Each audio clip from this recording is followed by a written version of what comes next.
The sun pierced the Pacific like a sword blade, casting long shadows beneath the surface of Truk Lagoon.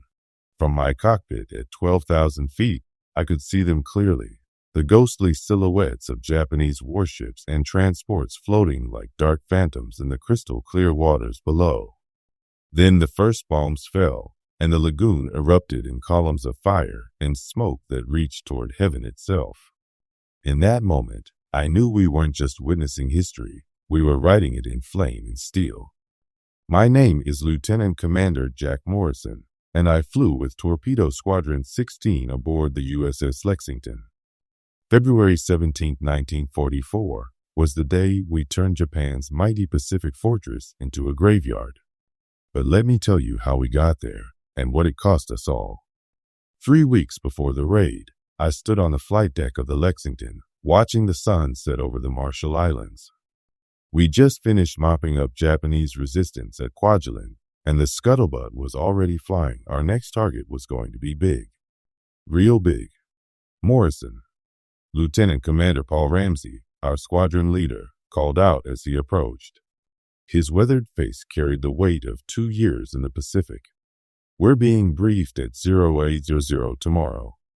This one's different. I nodded, feeling that familiar knot in my stomach. In the Pacific, different usually meant more dangerous. I'd already flown 43 combat missions, from Guadalcanal to the Gilberts, and I'd learned to trust that instinct. The next morning, we crowded into the ready room aboard the Lexington. The air was thick with cigarette smoke and tension. Commander Ramsey pulled back a canvas covering to reveal a detailed map of Truk Lagoon. A collective whistle went up from the pilots.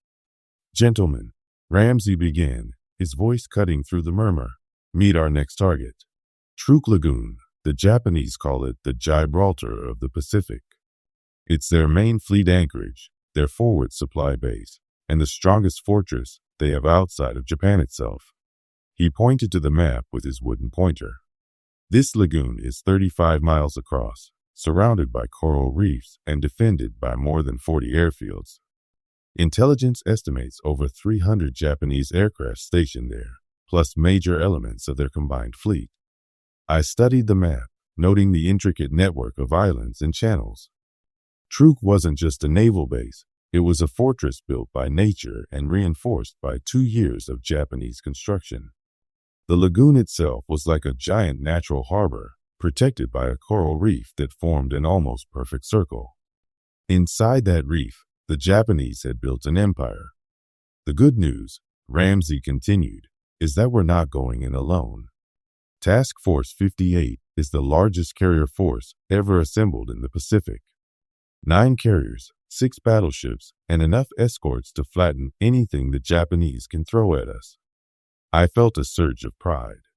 Task Force 58 was Admiral Mark Mitcher's baby, the most powerful naval striking force in history. The USS Enterprise, Yorktown, Essex, Intrepid, Cabot, Langley, and Cuppins would be joining us, along with the new fast battleships Iowa, New Jersey, Massachusetts, and North Carolina. Over 900 aircraft would be hitting Truk simultaneously. Our primary targets, Ramsey went on, are the airfields and any Japanese shipping in the lagoon. Intelligence suggests there are over 60 vessels inside the reef, including cruisers, destroyers, and hundreds of transport ships.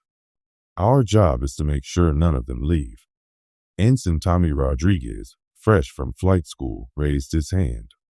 "Sir, what about their air defenses?" Ramsey's expression grew serious.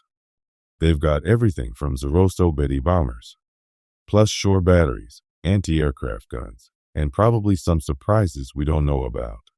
But here's the thing, they're not expecting us. Japanese intelligence thinks we're still tied up in the Marshalls." That was the beauty of Admiral Nimitz' strategy. While the Japanese were focused on our obvious preparations for the next phase of the island hopping campaign, Task Force 58 was already steaming toward their most important base. It was going to be the largest surprise attack since Pearl Harbor, only this time we were delivering it. February 16, 1944, found us 200 miles northeast of Truk, hidden by a weather front that had been her constant companion for the past 3 days. The sea was rough, with 20-foot swells that made even our massive carriers pitch and roll. But the weather was perfect cover. Japanese search planes couldn't find us in the storm. I was in my quarters, trying to get some sleep before the pre-dawn briefing, when the ship's intercom crackled to life. Now hear this. All air crews report to ready rooms immediately. This is not a drill. I grabbed my flight gear and headed to the ready room. The corridor was filled with pilots and aircrew, all moving with the purposeful urgency that came before a major operation. You could feel the electricity in the air. This was what we'd been training for. The ready room was packed. Every pilot in the squadron was there, along with our radiomen and gunners. Commander Ramsey stood at the front, but this time he wasn't alone. Captain Frederick Sherman, the Lexington's skipper, was there too, along with the ship's intelligence officer. Gentlemen, Captain Sherman began, in 6 hours, we launched the largest carrier strike in naval history. Our target is Truk Lagoon, and our mission is to destroy the Japanese combined fleet's primary base of operations in the Central Pacific. He gestured to the intelligence officer, who began updating the tactical picture. Latest reconnaissance shows approximately 70 Japanese vessels in the lagoon, including 2 light cruisers, 8 destroyers, and over 50 transports and cargo ships. There are also indications that elements of the combined fleet may have fled yesterday, but plenty of targets remain. The intelligence was both encouraging and disappointing. The Japanese had clearly gotten wind of our approach and moved some of their major warships, but that still left plenty of targets for us to hit. Weather over the target is clear, the intelligence officer continued. Wind from the northeast at 15 knots. Sunrise is at 0627 local time. We'll be launching in darkness and arriving over target at first light. Commander Ramsey took over the briefing. Our squadron will be flying TBM Avengers, loaded with Mark 13 torpedoes. Our targets are the cruisers and destroyers in the main anchorage. Fighter cover will be provided by VF-16 flying Hellcats. I felt the familiar pre-combat butterflies in my stomach. The TBM Avenger was a reliable aircraft, but torpedo attacks were among the most dangerous missions in naval aviation. You had to fly straight and level, at low altitude, while every gun in the enemy fleet tried to blow you out of the sky. Intelligence estimates Japanese air strength at over 200 aircraft. Ramsey continued. But remember, we're hitting them with everything we've got. 9 carriers, over 900 aircraft, all hitting simultaneously. They won't know what hit them. The briefing continued for another hour, covering radio frequencies, recognition signals, and emergency procedures. But my mind kept drifting to the mission ahead. Truk wasn't just another target. It was the heart of Japanese power in the Pacific. If we could smash their main base, we'd cripple their ability to defend the Central Pacific. Finally, Ramsey dismissed us with the traditional Navy send-off. Good hunting, gentlemen. Let's show these Japanese what American naval aviation can do. At 040 hours, I was in my aircraft, running through the pre-flight checklist. The flight deck was a carefully choreographed dance of controlled chaos. Deck crews were spotting aircraft, checking ordnance, and preparing for launch. The smell of aviation fuel and exhaust hung in the air like incense.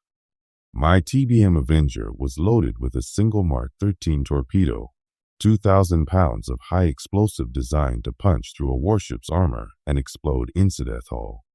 My radio man, Petty Officer 2nd Class Mike Sullivan, was checking his equipment in the middle seat. Behind him, aviation machinist Mate 3rd Class Eddie Kowalski was testing the rear-facing 50 caliber machine gun. "How's she looking, Chief?" I called back to Kowalski. "Sweet as a nut, sir," he replied in his thick Chicago accent. "This baby's ready to put some hurt on the Japanese." Sullivan, a quiet kid from rural Montana, just gave me a thumbs up. He'd been with me for 8 missions, and I'd learned to trust his steady professionalism under fire. The ship's intercom crackled. Pilots, man your aircraft. This is not a drill. I strapped in and started the engine. The Wright R2600 Cyclone roared to life, its twin banks of cylinders generating 1,900 horsepower. All around me, other aircraft were starting up. The flight deck was becoming a symphony of roaring engines and whirling propellers. At 0530, the first launch began. The Essex-class carriers could launch aircraft remarkably quickly when they needed to. Within 30 minutes, over 100 aircraft were airborne from the Lexington alone. Across the task force, 9 carriers were launching simultaneously. As I waited my turn, I watched the Hellcat fighters roar off the deck. These were the new F6F Hellcats, faster and more powerful than anything the Japanese had. They'd been decimating Japanese air power wherever they encountered it, and today would be no different. "Torpedo 16, you're up," came the voice from the island. I pushed the throttle forward and felt the Avengers surge ahead. The catapult officer's flag dropped, and I was slammed back into my seat as the steam catapult hurled us into the dawn sky. The sensation never got old, going from 0 to 90 miles per hour in 2 seconds. Then suddenly you're flying, leaving security of the ship behind for the uncertainty of combat. Below us, the task force spread out like a city on the water. 9 carriers, 6 battleships, and dozens of escorts, all heading toward the same target. I formed up with the rest of Torpedo Squadron 16. We were flying in a loose formation, saving fuel for the 2-hour flight to Truk. Around us, the sky was filling with aircraft, torpedo bombers, dive bombers, fighters, all heading west toward the same target. As we flew, I thought about what we were about to do. Truk had been the symbol of Japanese power in the Pacific for 2 years.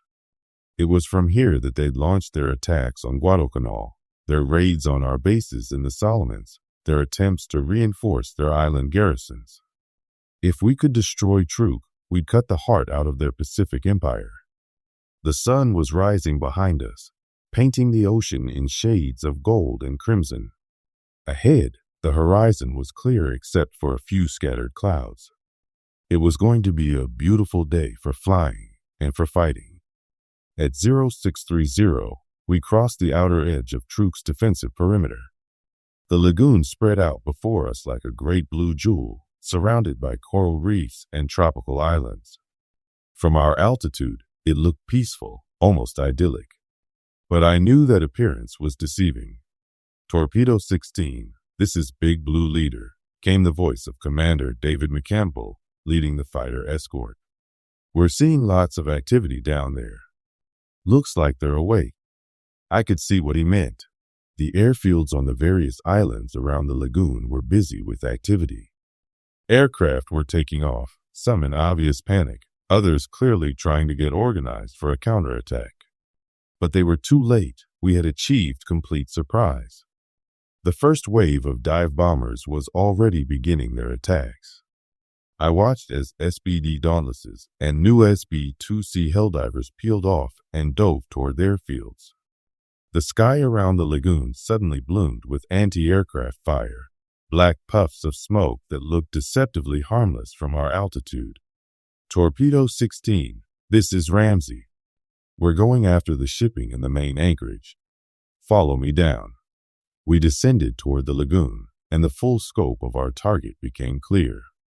The water was filled with Japanese ships, cruisers, destroyers, transports, cargo vessels, tankers.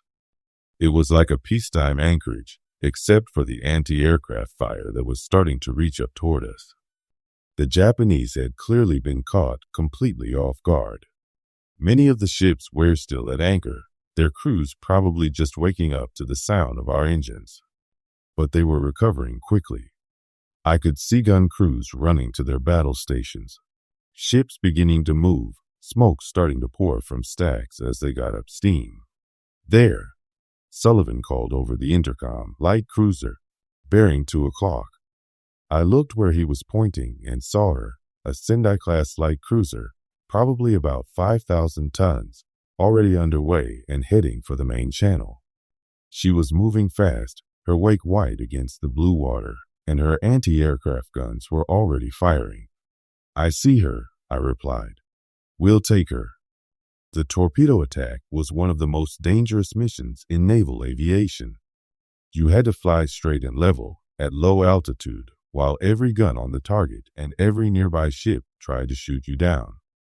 The torpedo itself was temperamental. Drop it too high or too fast, and it would break apart on impact with the water. Drop it too late, and you'd miss the target. I pushed the nose down and began our attack run. The cruiser was about 3 miles away, still heading for the channel. Her anti-aircraft fire was getting more accurate as we closed the distance. I could see the muzzle flashes from her guns, and black puffs of smoke were starting to appear around our aircraft. "Flak getting thick," Kowalski reported from the rear gunner's position. "But we're still in one piece." The cruiser was growing larger in my gun sight. I could see her details now, the pagoda-style superstructure, the long guns of her main battery, the clusters of anti-aircraft weapons. She was a beautiful ship in her way, but she was also the enemy. At 1,000 yards, I pressed the torpedo release. The Mark 13 dropped cleanly from the bomb bay, its stubby wings stabilizing it as it fell toward the water. I pulled up hard, banking left to avoid the cruiser's gunfire. "Fish away," I called over the radio. Running hot, straight, and normal. The torpedo hit the water perfectly, its wake visible as a white line racing toward the cruiser. The Japanese ship tried to turn, but she was too close and moving too fast.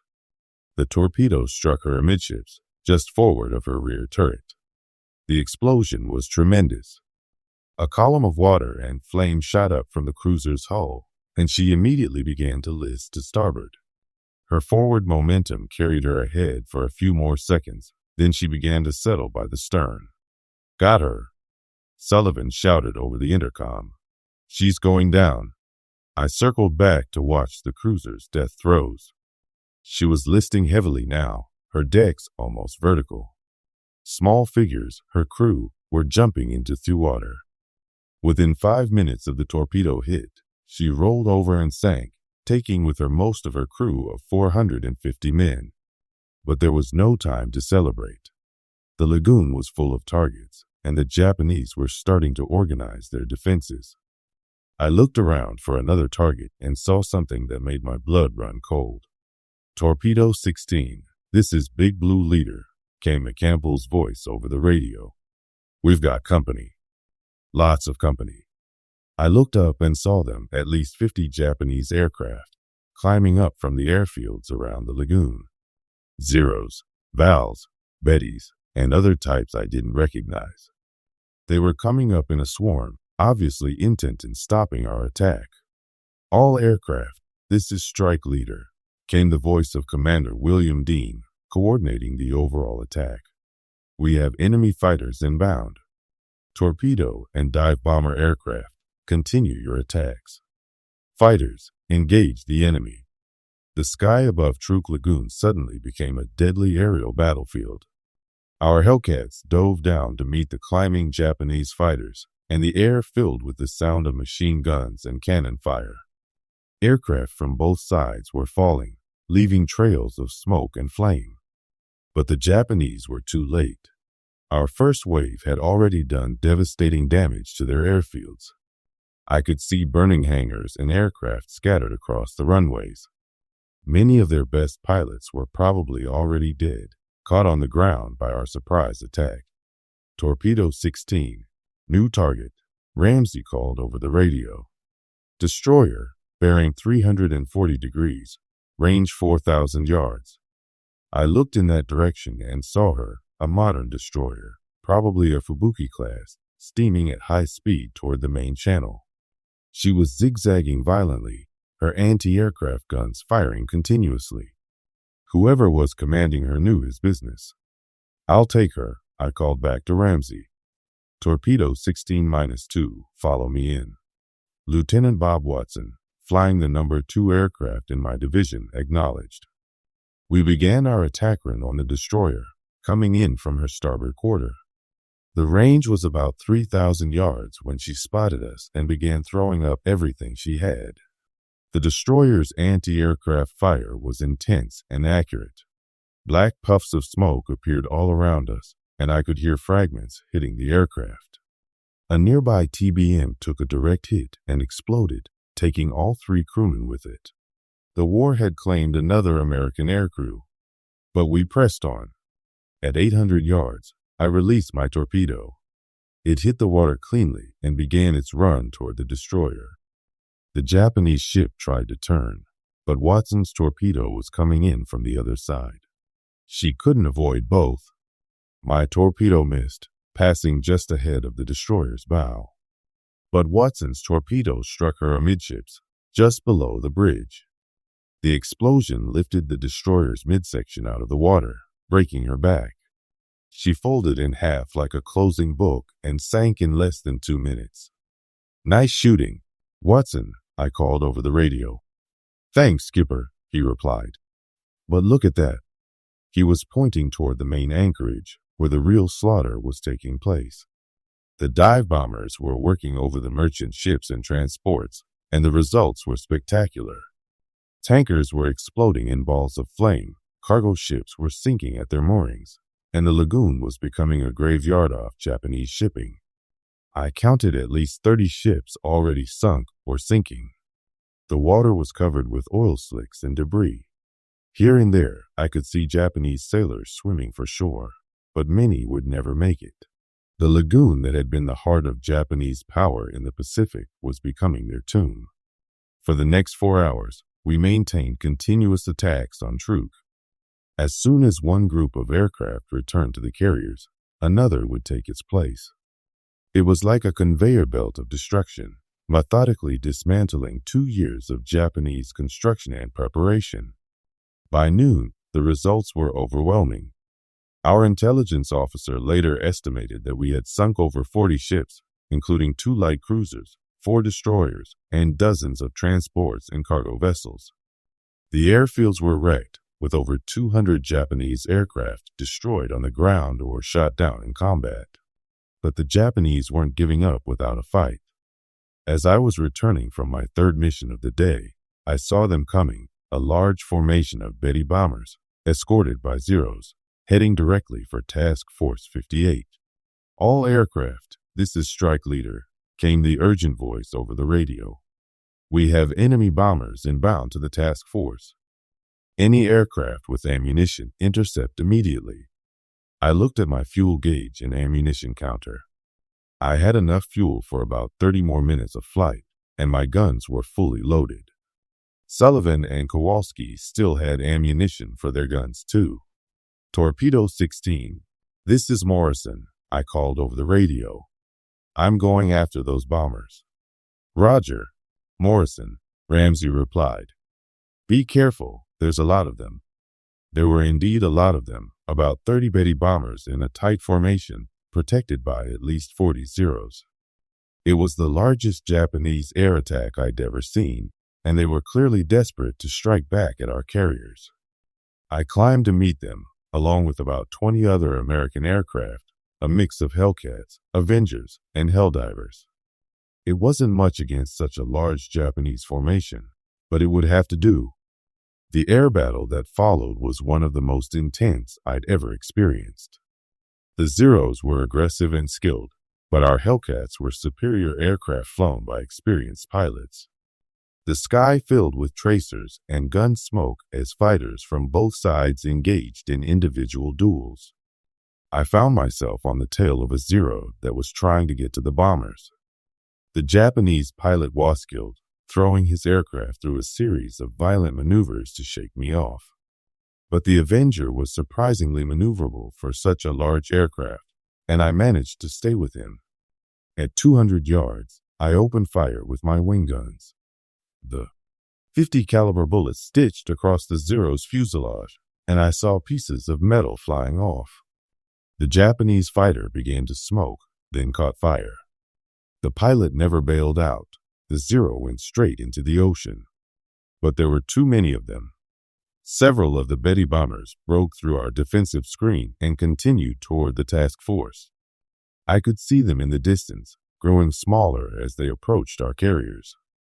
"Thesis Big Blue Leader," came McCampbell's voice. "We need all available aircraft to intercept those bombers. They're heading for the carriers." I pushed the throttle forward and began chasing the bombers. Several other aircraft joined me, and we formed an impromptu interception force. The Bettys were fast, but we were faster, and we began to overhaul them. At 1,000 yards, I opened fire on the rear Betty in the formation. My bullets found their mark, and the bomber began to burn. But before it went down, the rear gunner got off a burst that shattered my windscreen and peppered the engine cowling with holes. "We're hit," Kowalski called from the rear. "Engine's running rough." I looked at the engine instruments and saw oil pressure dropping. We were losing oil fast, and the engine was beginning to overheat. I had to make a decision: continue the attack or head back to the carrier. The decision was made for me. Another Betty bomber turned toward us, its nose gunner firing. I saw the muzzle flashes and felt the aircraft shudder as bullets struck home. The engine began to emit black smoke, and I knew we were in trouble. "Hold on," I called to my crew. "We're going home." The flight back to the task force was the longest of my life. The engine was running rough, losing oil and power. I had to nurse the throttle, keeping just enough power to maintain altitude while not overheating the engine completely. Sullivan was working the radio, trying to get a bearing on the task force. The Japanese attacks had forced our carriers to change course, and we weren't sure exactly where they were. All we knew was that they were somewhere to the east, hopefully within our fuel range. "I've got them," Sullivan called over the intercom. "Task Force 58, bearing 090 degrees, range 120 miles, 120 miles. With a damaged engine and limited fuel, it was going to be close." I calculated our fuel consumption and realized we might not make it. But we had to try. The alternative was a long swim in the Pacific. As we flew east, I could see the results of the Japanese counterattack. Several columns of smoke were rising from the task force, indicating that at least some of the Betty bombers had gotten through. But the carriers were still launching and recovering aircraft, which meant they were still operational. "Torpedo 16, this is Big Blue Base," came the voice of the Lexington's air control officer. "We see you on radar. What's your condition?" "Big Blue Base, this is Torpedo 16-1, I replied. "We're damaged, but still flying. Request immediate recovery." "Roger, Torpedo 16-1. You're cleared for straight-in approach. We have medical standing by." I looked back at Kowalski and saw blood on his flight suit. He'd been hit by fragments from the Japanese attack, but he was still conscious and still manning his gun. Sullivan was also wounded, but he was still working the radio. "How are you doing back there, Chief?" I called to Kowalski. "Been better, sir," he replied with a weak grin. "But I'll live. Let's just get this thing on the deck." The task force appeared on the horizon, and I could see the damage from the Japanese attack. The light carrier Intrepid was smoking heavily, and several destroyers showed signs of battle damage. But the big carriers were still operational, and that was what mattered. As I approached Lexington, I could see the flight deck crew preparing for an emergency landing. The crash barriers were up, and the fire trucks were standing by. Landing a damaged aircraft on a carrier was always dangerous, but it was our only option. I lined up on the carrier's wake and began my approach. The engine was running very rough now, and I could smell burning oil in the cockpit. The aircraft was vibrating so badly that it was hard to control, but I managed to keep it lined up with the deck.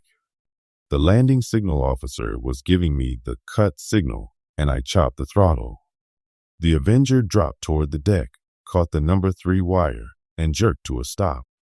We were home. The medical corpsmen were already running toward our aircraft as I shut down the engine. They helped Kowalski and Sullivan out of their seats and onto stretchers. Both men were wounded, but they were alive, and that was what mattered. As I climbed out of the cockpit, I looked back at our aircraft. It was riddled with holes, the engine was smoking, and hydraulic fluid was leaking from several places. It was a miracle we'd made it back at all. "Welcome home, sir," said the plane captain, a young petty officer who'd been maintaining our aircraft. "How did it go?" I looked toward the west, where columns of smoke were still rising from Truk Lagoon. "We hurt them," I said. "We hurt them bad." Thad Vening, I sat in the ready room listening to the initial battle damage assessment. The numbers were staggering. In 2 days of attacks, we had sunk over 40 ships, destroyed more than 200 aircraft, and effectively eliminated Truk as a major naval base. The Japanese losses were catastrophic. 2 light cruisers, 4 destroyers, 3 submarines, and dozens of transports and cargo ships had been sent to the bottom. The airfields were wrecked, the harbor installations were destroyed, and the lagoon itself was choked with sunken ships and debris. Our own losses, while significant, were relatively light. We'd lost about 25 aircraft and their crews, including some of the best pilots in the Pacific Fleet. But compared to the damage we'd inflicted, it was a bargain. "The Japanese are calling it their Pearl Harbor," said Commander Ramsey, reading from an intelligence report. "Radio intercepts indicate they're in complete shock. They never expected us to hit Truk with such force." I thought about the Japanese sailors I'd seen swimming in the lagoon, trying to reach shore after their ships were sunk. They were the enemy, but they were also human beings doing their duty as they saw it. War made killers of us all, but it was a burden we carried for the greater good. "What's next, sir?" asked Cadenson Rodriguez. Ramsey looked up from the report. "The Marianas. Intelligence says the Japanese are fortifying Saipan, Guam, and Tinian. If we can take those islands, we'll be within bomber range of Japan itself. The Marianas. Another step closer to Japan, another major battle ahead. But after what we'd accomplished at Truk, I had confidence we could handle whatever the Japanese threw at us. American naval aviation had come of age, and we were proving it one battle at a time. 2 weeks later, I was back on the flight deck of the Lexington, watching the sun set over the Pacific. We were heading back to Pearl Harbor for rest and resupply, but the war was far from over. The Japanese still held thousands of islands across the Pacific, and they would fight for every one of them. But something had changed at Truk. For 2 years, the Japanese had seemed invincible, their Pacific empire impregnable. The surprise attack on Pearl Harbor had stunned America and given Japan the initiative in the Pacific. But at Truk, we'd turned the tables. The lagoon that had been the symbol of Japanese power was now a graveyard of sunken ships. The airfields that had launched attacks on our forces were now cratered ruins. The harbor that had sheltered the combined fleet was now a navigational hazard, choked with wrecks and debris. I thought about the men we'd lost, good pilots and aircrew who'd never see home again. They'd given their lives to break the back of Japanese naval power in the Pacific, and their sacrifice had not been in vain. The ghost of Truk Lagoon would forever remind the world of what American naval aviation could accomplish when properly led and equipped.